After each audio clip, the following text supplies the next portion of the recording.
Hola, ¿cómo están? Mi nombre es Jimmy Alejandra. Hoy vamos a aprendernos una canción nueva sobre los animales. Se llama Los sonidos de los animales. Entonces, lo primero que vamos a hacer es recordar qué animales conocemos. A ver, pensemos.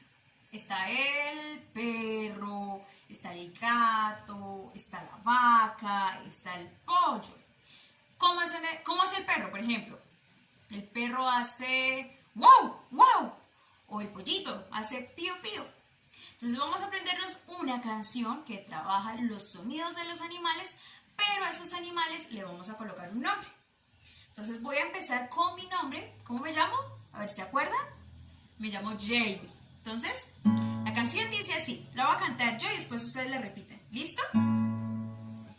Caminando por el bosque, una vaca me encontré. Como no tenía nombre, Jamie la llamé. Oh, Jamie, qué linda eres tú. Si te jalo de la cola, la vaca hace... ¿Cómo hace la vaca? ¡Mu! Bueno, ahora vamos a volver a cantar la canción, pero vamos a utilizar otro animal. Entonces, pensemos qué animales habíamos mencionado. A ver, ¿qué otro animal? Hagamos el gato. ¿Cómo hace el gato? Miau, miau, muy bien. El gato hace miau, miau. Entonces lo vamos a hacer con el gato.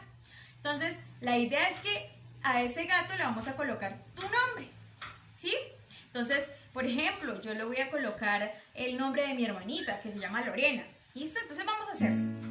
Caminando por el bosque, un gato me encontré. Como no tenía nombre, Lorena la llamé.